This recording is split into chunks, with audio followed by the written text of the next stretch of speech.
dude. Oh, hey. Wow, what an awesome tour we just had exploring Killington. That was fantastic. Let's see, refresh my memory if I don't get it right. We did somewhere, we did nowhere, we did Skybit, we did Julio. We just wrapped it up on Lowrider. Yeah, that sounds about right. Those are just the wood trails we did. Just the wood trails. Let's not forget about Superstar and Skylark we did. Yep, Skylark. Let's see, Vertigo. Vertigo. Vertigo was also fantastic. Oh man, we've had a great day skiing here. I hope your day was enjoyable as ours. And of course, we just wrapped it up there on Lowrider. So, well, hey, what a day, huh? I know. But, you know, stay tuned because coming up, there's going to be a great bit on Killington Parks up here in Killington. We sent our cameraman Corey out for a couple days, and he got some fantastic footage of legendary proportion, I would say, of the parks here on Killington. And remind me again, how many parks do we have here in Killington? Oh, we've got so many, it's hard to keep track. I know we got the Burton Stash over there at Bear Mountain. We've got, tell me out, we've got one over at, come on. Ram's Head Timberline Park, which also has a great mini pipe as well. Take advantage of that. There's also the Dreammaker Park, got some really good rails and some big tabletops going through there. So yeah, can't go wrong in any of them. I'm gonna go big off this one.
Well, thank you, Corey. That was some great footage of the parks here in Killington, of epic proportion, I would say. But you know, Slato, it's really amazing how much work goes into these parks that we don't see, that it's behind the scenes. You're absolutely right, Sarah. It takes weeks and weeks to actually fabricate these features that they have up there in the parks. They have to be cut, they have to be welded, they have to be designed and planned, then they have to be transported up to the hill, planted in the snow, groomed out so you and I can enjoy them. Well, we've got a very interesting piece here that takes us behind the scenes to show you exactly how those pieces are put together and what it takes, the team effort that goes into building the parks. Take a look at this. Just look straight down the trail from your angle.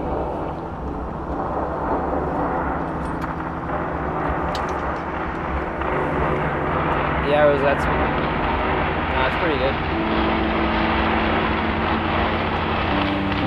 I'll take the nose over just a little bit. It's had fun. My name is Corey Tredden, Terrain Park Grooming Supervisor. I've been here for 8 years.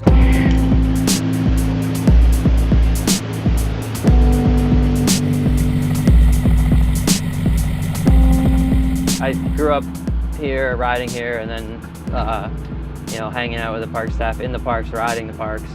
Of course, naturally wanted to be working in them. I started here in '04. I worked day crew that year, and then the next year I started grooming. I would just ride with the guy that used to do it every night after work usually, and just watched him, learned a bunch of stuff watching him and talking to him, and then started doing it. Figured there was got to be a better way that we could make it work out a lot easier. So easier and faster and more efficient. If we're not out here, we're usually in the shop.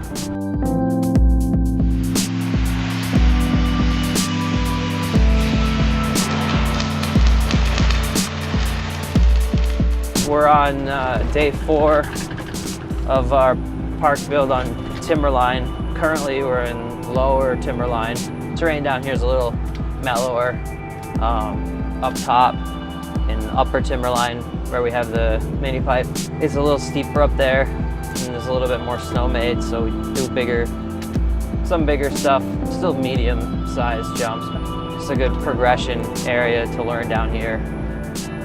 This park just lends itself to be very flowy in general. The trail is like, it's got a lot of turns and natural stopping places, flat areas and then steeper areas. So it really like comes together pretty easily. It just makes sense where different features go. Like for instance, this rainbow box in front of us, everybody may say, oh, well, you always have that box or some type of box on an elevated pad there. Well, down 2 feet underneath that is this like massive rock. So you can't really do anything else in this section other than have like a roll, a big pile of snow to bury that. I don't know, it's a delicate balance for us between risk and reward. You can build crazy big stuff with huge gaps, but you gotta take into effect the client that you have too. Like in the mainline park like this, we typically won't build like huge gaps or anything along those lines. But when it comes to something like Rails to Riches, you know, pretty much all the stops are thrown out. We do whatever we think would be cool. Clear, cold night, you know, with a full moon, and you can just see everything. You know, your lights in front of you, but you can still see, you know, all the way down the trail. And it's just, there's really nothing like that, you know. It's pretty cool. So that's what keeps me coming back.